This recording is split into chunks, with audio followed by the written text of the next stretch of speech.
Salut la famille et bienvenue sur Red Command. Alors, ça faisait un moment, 2 semaines, petite trêve internationale. Bon, trêve internationale comme moi je trouve chiante, mais il y avait quand même des matchs intéressants.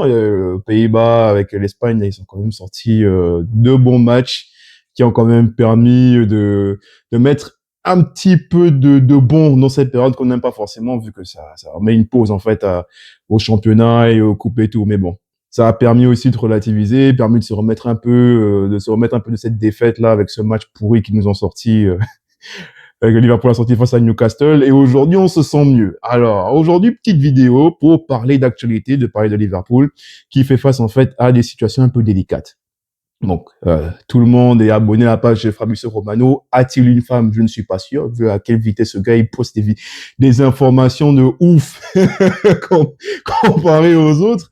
Mais en tout cas, tout le monde est abonné, tout le monde voit ce qui se passe. Hein. Ça parle beaucoup de Trent Alexander-Arnold, ça parle beaucoup aussi de Salah ces derniers temps avec leurs contrats qui vont arriver à échéance là au mois de juin. Mais les mecs, ils vont peut-être partir.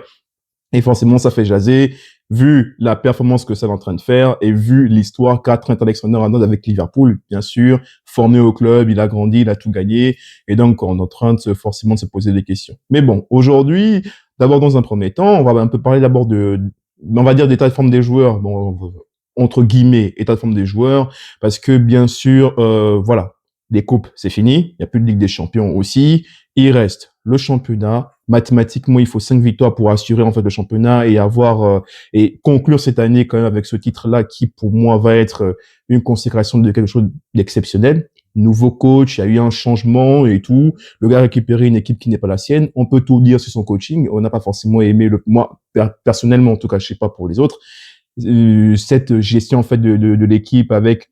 On a un manque de profondeur, certes, mais quand même utilise ces éléments du bon. En tout cas, ça c'est une petite parenthèse, mais en tout cas, il a fait un beau travail. Et ici à la fin, il y a le championnat. Pour moi, c'est une année exceptionnelle. Enfin, exceptionnelle, bon, très bonne année, on va le dire comme ça.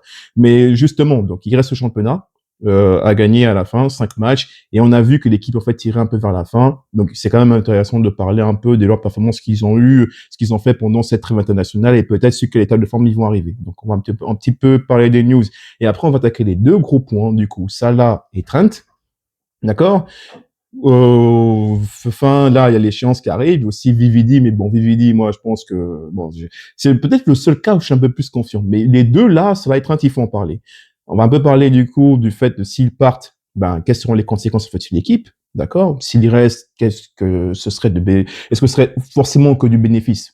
On ne sait pas. On peut en discuter. On va en parler pendant une petite partie et justement aussi discuter peut-être déjà de certains joueurs qui vont devenir plus tard, je me dirais tout simplement en fait des joueurs clés et introduire assez brièvement ce futur match qui va arriver face à Everton, le derby du coup mercredi prochain, qui va relancer le championnat. Alors, on va attaquer directement en fait avec les joueurs et les dernières nouvelles qu'on a jusqu'à maintenant. Alors, ce qu'on sait déjà, c'est que Alisson, il y a eu beaucoup de personnes qui ont eu un petit peu peur avec le fait qu'il soit sorti en fait en cours de match avec le Brésil, mais voilà, il a sorti des updates. À ce qui paraît, ça se passe bien.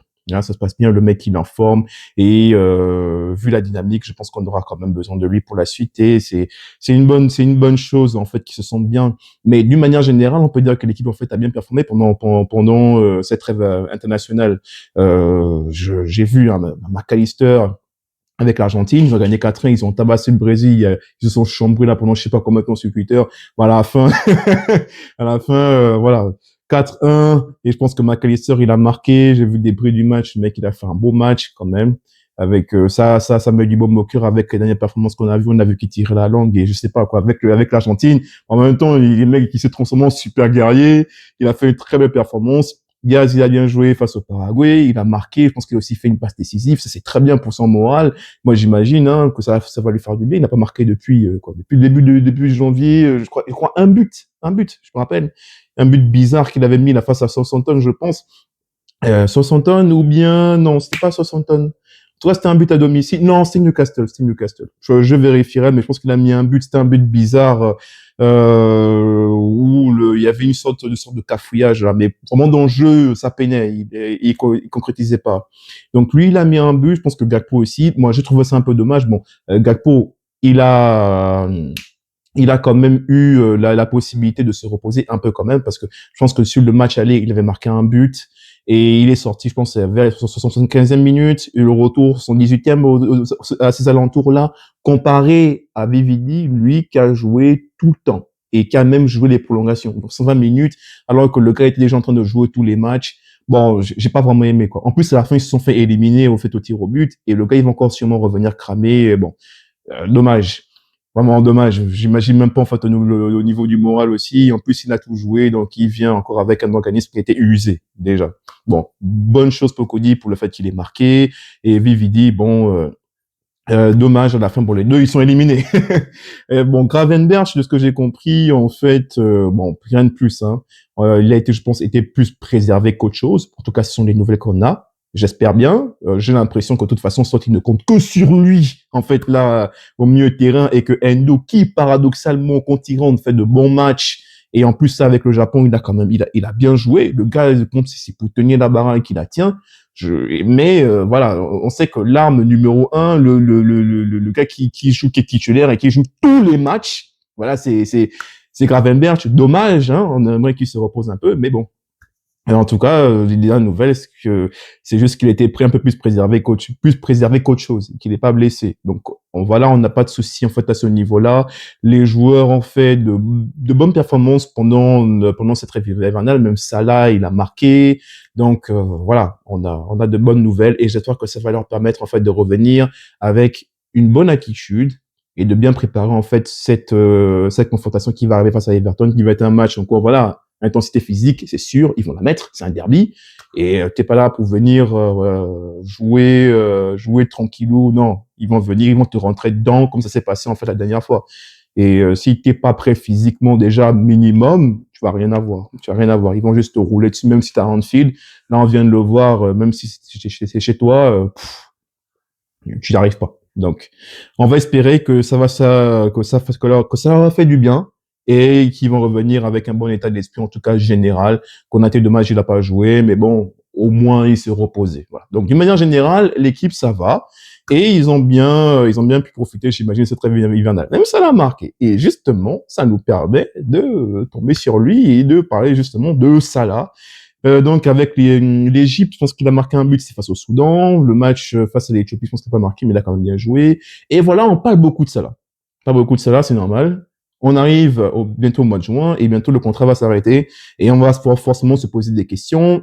Est-ce qu'il faut renouveler Salah? Quelles sont les discussions qu'il y a en ce moment? Est-ce que le Salah, c'est le déclin à cause des derniers matchs qu'il y a eu ces derniers temps? Alors, plein de questions autour de ce joueur qui, bizarrement, paradoxalement, est le gars qui a permis à Liverpool d'arriver en première place, parce que le mec, la stat, c'est il joue, c'est un but et une passe décisive.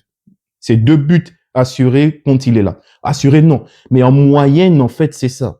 Et c'est extraordinaire comparé à tous les joueurs qui sont dans le championnat. Ça veut simplement dire que tu as une arme, en fait, quand même offensive, qui te permet de mener déjà 2 buts. À peine quand tu commences. C'est ouf. Et voilà, on l'attendait forcément dans des plus gros matchs, et il n'a pas permis, il n'a pas eu en fait les performances qu'on attendait de lui. Moi, dans mes dernières vidéos, j'ai vraiment dit à ce moment-là, je pense que je l'ai pas traité de tocard, mais j'ai quand même dit qu'il faisait des performances, c'était nul, mais en même temps, c'était vrai. C'était pourri ce qu'il proposait. On a l'impression qu'il n'avait pas envie de jouer, et on se dit que peut-être que le système, il a été aussi usé, parce que le gars, il joue tous les matchs, il n'a pas de doublure. Il n'a pas de doublure. Le match face au PSG, là, le gars, il fallait le faire sortir à la mi-temps. Il ça produisait rien du tout, mais rien. Et quand tu joues ailier, on s'attend un minimum à ce que tu percutes. Tu dois dribbler en tant qu'ailier. Tu dois dribbler, tu dois faire les efforts défensifs au moins, mais au moins il faut essayer de percuter, de déstabiliser l'adversaire en face. Mais il ne voulait même pas. Il faisait même pas en fait. Il récupérait le ballon, à chaque fois il essayait de la donner, ou bien il y avait aucune volonté d'aller vers l'avant. Euh, mais rien du tout. Et au niveau du travail, au niveau du contre-pressing, il servait à rien. Et il fallait faire sortir. Et t'as vu là, il y a pas une, bon après il y a une physionomie dans ce match. D'accord, avec Nuno Mendes qui a justement dit que si cela n'est plus là, donc je peux rester tranquille. Mais voilà, en résumé, des matchs un peu compliqués pour Salah ces derniers temps. C'est pas bon du tout. Il y a eu un petit match face à Newcastle avec cette petite action-là, il était quand même beau, mais voilà, tu sens que ça commence à plonger, ça plonge. Maintenant, est-ce qu'on peut parler de déclin? Non. On peut parler de déclin. Le gars a sorti une belle saison. Faut quand même rappeler les choses, quoi. Depuis le début de saison, ça marque, ça capte, et ça donne des passes décisives. Et il est bon, en fait. Donc, ça arrive pour certains joueurs d'avoir une petite baisse. Ça peut arriver. C'est dommage. Ça arrive à un moment où on connaît Liverpool, hein. Ils foutent vraiment n'importe quoi au mois de mars. On a eu la même chose l'année dernière. C'était pareil, hein. Donc, on peut pas forcément dire qu'en fait, il est en déclin. Non. Par contre, voilà, c'est toute l'équipe qui n'allait pas bien et c'est un peu dommage qu'on tombe sur lui, c'est normal. C'est parce que comme c'est la figure, l'image du club en ce moment, vu les performances et vu l'impact qu'il a, en fait, en ce moment pour le club et la position qu'a Liverpool, c'est normal qu'on lui tombe dessus. Mais on peut pas parler de déclin. Il est à l'image de ce que le club renvoie maintenant, c'est une baisse de forme. Et c'est tout simplement ça qu'il faut le dire. Mais quand tu vois le joueur, avec un peu de recul, ça là, c'est quoi? C'est 7-8 ans à Liverpool, c'est une hygiène qui est... On peut rien dire sur son hygiène. Ça travaille dur, on peut tout dire sur son comportement. Il est beaucoup plus altruiste qu'avant. Avec tout, voilà. Il ne faisait pas décisif, mais regarde maintenant, là. Il cherche à chaque fois les joueurs, à chaque fois, non, bon, il y a des matchs, non. Mais vous comprenez ce que je veux dire. Mais donc, tu peux compter sur lui pour qu'il travaille, tu peux compter sur une belle hygiène de vie, tu peux compter sur de la régularité, tu peux compter sur du sérieux, en fait, avec un joueur comme ça. Et c'est pas parce il a 34 ans, je sais plus, 33 ans, je pense, qu'on va se dire, non, mais c'est la fin. Non, c'est pas vrai. C'est pas vrai. Et c'est carrément un joueur qui est capable de donner encore 2 bonnes années de plus. L'âge, ça se voit. Et ça se voit qu'il en a envie. Donc, moi, je suis pas trop d'accord avec les personnes qui se disent, voilà, c'est le déclin. C'est vrai qu'on aimerait beaucoup plus, en fait, le voir dans des matchs décisifs. Il en aura encore l'occasion. Peut-être que cette pause-là, il a fait du bien parce que face à Arsenal, il faudra peut-être, bon, peut-être qu'on aura déjà gagné le titre avant. Je sais pas. Mais on verra bien. Mais ce sera vraiment une grosse perte de ne plus avoir cela dans l'équipe.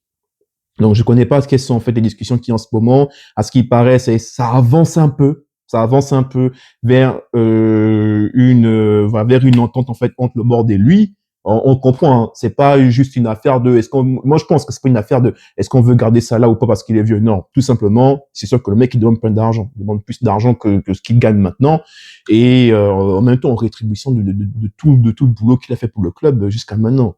Et je crois que c'est ça qui pèse. Et c'est ça qui fait mal, parce que Liverpool, c'est un club qui n'aime pas dépenser du fric.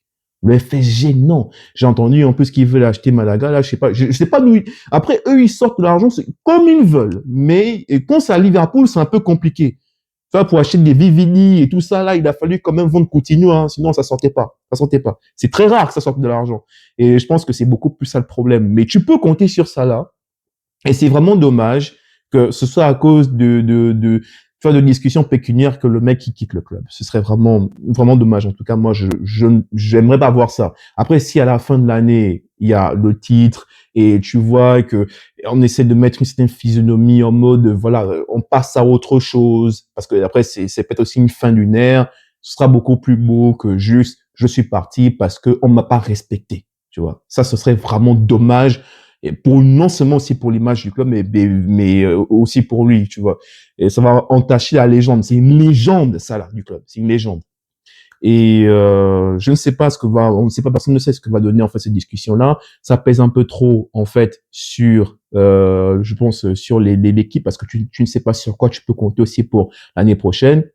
Sauf qu'il a été clair, il veut garder ça là. Il veut garder ça là. Et j'espère vraiment qu'on va garder ça là parce que pour l'année prochaine, on aura vraiment besoin de lui. Il peut produire 2 bonnes années. Et si à la fin, tu recrutes une doublure qui pourra grandir, tout ça, il pourra faire le switch, c'est très bien. C'est très bien. Donc, grosse perte si cela s'en va. Grosse perte. Vu la saison qu'il a donnée et vu l'hygiène de vie et ce qu'il propose, non, tu peux pas te permettre de perdre un joueur comme ça maintenant. C'était potentiel Ballon d'Or avant les bêtises qui sont arrivées là. Donc, tu perds très beaucoup. C'est vrai que c'est le symbole d'une ancienne ère, comme Trent, d'accord, d'une ère peut-être qui, on va dire, voilà, qui a disparu parce que les Fabinho, c'est plus là, il y a plus de Matip, tu vois que Robertson aussi ça plonge, hein, il y a plus de Wijnaldum, tout ça, c'est vrai. C'était cette équipe-là qui avait gagné la Ligue des Champions et le titre. Mais bon, c'est quand même dommage que ça s'en aille comme ça. Il faut vraiment faire un bon switch. Si on veut passer à une autre ère, il faut que ça se passe bien et ça nous permet justement de parler de l'autre. de Trent. Donc, deuxième gros sujet aussi. Bon, Trent, on dirait que c'est... De ce que moi, je comprends, le camp Trent et le camp Real Madrid, bah, on dirait qu'ils sont très proches, en fait, du final agreement. Hein. Et il y a beaucoup de critiques par rapport à ça. Par rapport au fait que Trent parte en fait gratuitement et qu'il ne rapporte pas de l'argent en fait au club parce il va s'en aller. Voilà, il y a pas d'argent qui rentre parce qu'il a été formé au club, il a grandi avec le club, il a tout gagné avec le club, il s'en va comme ça au Real Madrid. Real Madrid aussi méchant dans le game. Non seulement il vient te faire des performances bizarres, tu sais, de la magie dans le foot, mais en plus il récupère de gros joueurs en fait gratuitement. Bon après stratégie, je sais pas comment eux ils fonctionnent, ils ont toujours cette chance-là. Mais bon, pour Trent, on peut pas, il doit rien à Liverpool, il doit rien. La formation, il a rentabilisé et il a rendu par rapport aux performances qu'il a données sur le terrain. Il t'a donné des titres, il a vraiment participé à ça. Corner taken quickly, bah, franchement, t'as vu le corner et tout le monde a crié, mais tu peux pas venir chier sur Trent, tu peux pas. Je peux pas. Le mec a bossé, on peut tout dire sur lui, mais en fait, la formation et ce qui, on va dire, ce qu'il devait au club, entre guillemets, ben, il a vendu. Il a vendu. Tous les titres ont été gagnés. Ligue des champions, championnat, les cups, la coupe du monde des clubs. Qu'est-ce que tu veux encore demander à Trent? Rien. Il n'y a plus rien à lui demander. S'il veut maintenant aller faire autre chose, en fait, ailleurs, aller découvrir un autre championnat et grandir ailleurs, ben, c'est son choix. Parce qu'il a rien, il a plus rien à donner au club. Il arrive en fin de contrat, en fait. C'est simple. Tu vas dans une entreprise, tu signes un CDI ou je sais pas quoi. Tu es junior, d'accord, tu commences. Tu commences, on te forme un peu, mais à partir d'un moment, hey, ton contrat, on va te virer, ou bien c'est fini, en fait. Ou bien à la fin, tu démissionnes, tu t'en vas. Il y a plus de contrat, il n'y a plus rien. Mais quand tu vas bosser, même si on te forme, tu produis quelque chose. C'est c'est la nette rétribution de ce que ton salaire. Bon, en fait, tu as un salaire et tu produis. À la fin, il n'y a plus de contrat. Quand il n'y a plus de contrat, il n'y a plus de contrat. Tu t'en vas. Et c'est pareil avec Trent. C'est pareil. Il s'en va. Et s'il veut s'en aller, ben, c'est son choix. Et on va lui souhaiter tout le bonheur là au Real Madrid. J'espère qu'il va performer. J'espère qu'il va bien s'intégrer dans cette équipe-là avec ce gros effectif et tout et qu'il va devenir une légende de ce club. Il faut le laisser s'en aller. Après, c'est une grosse perte, ça, si tu n'as pas Trent. Il y a une grosse perte. Moi, j'imagine, hein, parce que du peu que tu entends, c'est plus une envie de nouveaux défis que des envies, que quelque chose sur le plan financier. C'est vraiment ce que je comprends, en fait. Parce que je crois que voilà, il a tout gagné, il connaît le compte depuis très longtemps, maintenant il a envie d'aller ailleurs. Il a envie d'aller ailleurs, c'est totalement normal. D'accord? Et tu peux pas lui reprocher. Mais après, c'est vraiment dommage si tu le perds. Si tu le perds parce que tu perds une véritable arme offensive. Le gars, c'est quand même 87 passes décisives en tant que latéral. Je pense que c'est plus que la majorité de certains latéraux. En tout cas, quand tu fais le combiné, le gars, il dépasse vraiment énormément de joueurs. 87, c'est beaucoup. En concurrence avec Robertson, et qualité de pied incroyable. C'est vrai, on peut tout le dire. On peut tout le dire sur l'aspect défensif. Il a fait beaucoup d'efforts là ces derniers temps sur ce point-là, mais quand même tu peux aggro avec Trent. Hein. Parce que les ballons qui te mettaient là, partout là, ça faisait du bien. Changer le jeu, ballon dangereux dans la surface, dosé, câliné, tout propre. Non, mais tu perds Trent, tu perds quand même un gros talent et ça va être extrêmement difficile de le remplacer. Sur quoi tu vas compter? Tu vas aller chercher qui? Moi, je sais pas. Déjà, t'aimes pas sortir de l'argent. Mais et, tu vas aller sur qui? Bon, de ce que j'ai vu, il y a Bradley, à ce qui paraît, il veut lui proposer un nouveau contrat, c'est très bien. Bon, Bradley, au moins, tu sens que défensivement, il est très solide. Par contre, offensivement, il n'a pas la même qualité de Trent. Après, on peut pas comparer, hein. Faut pas comparer parce que, voilà, Trent, il a son talent. Là, ses particularités. Bradley, c'est vraiment autre chose. En tout cas, ça produit aussi Bradley. Mais c'est pas, voilà, faut le dire, voilà, c'est pas le niveau de Trent. C'est pas le niveau de Trent et ce serait vraiment dommage que tu le perds. Tu as perdu une grosse arme offensive, comme je l'ai dit.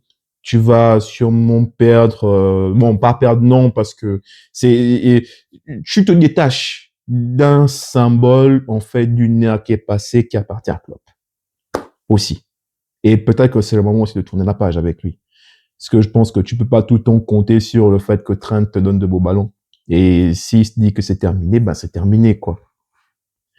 Bah après, est-ce que ça va causer la fin du club? Non, t'as pas forcément besoin de ça. Tu peux aller recruter quand même intelligemment. De ce que j'ai vu, Slot, il est capable de proposer du beau football. Ces derniers temps, non. Ces derniers temps, c'est horrible à regarder. C'est horrible. Hein? C'est dégueulasse ce qu'on nous montre là. C'est depuis le mois de janvier. Il y a rien, il y a rien. Et si tu fais pas confiance aux joueurs, ben je sais pas. Mais en même temps, tu es quand même obligé à partir du moment de faire confiance. Faut pas tout le temps jouer avec la même équipe tout le temps. Mais en tout cas, on a vu que tu peux proposer du foot. Tu peux proposer du foot et tu peux proposer quelque chose qui n'est pas forcément basé sur cette puissance des latéraux qu'avait sur ce football que nous donnait en fait Klopp avant. Et on a vu qu'il voulait changer un peu ça. Les latéraux montent un peu moins, ils se protègent plus, ils se projettent plus autant qu'avant. Et je pense que c'est voulu. Donc, ça veut donc dire que tu es capable de t'en sortir sans lui. Tu en es capable, tu vas y arriver. Il y a des histoires qui arrivent à leur fin, après tu t'en vas, c'est tout. On avait le même problème avec Suarez. Suarez, on se disait, wow, on arrive en Ligue des Champions, comment il s'en va à ce moment-là et tout. Bon, ça c'est mal passé par la suite. Très mal. Tu t'es fait éliminer au premier tour de Ligue des Champions, t'as plongé, t'as fini 7e, oui. Mais après, voilà, aujourd'hui, t'es où? Tu es reparti en Ligue des Champions, non? T'as gagné des titres, rappelle-lui ou pas? Oui! Ça a été chiant, c'était dur, mais t'as survécu. T'as survécu, donc tu vas survivre sans lui.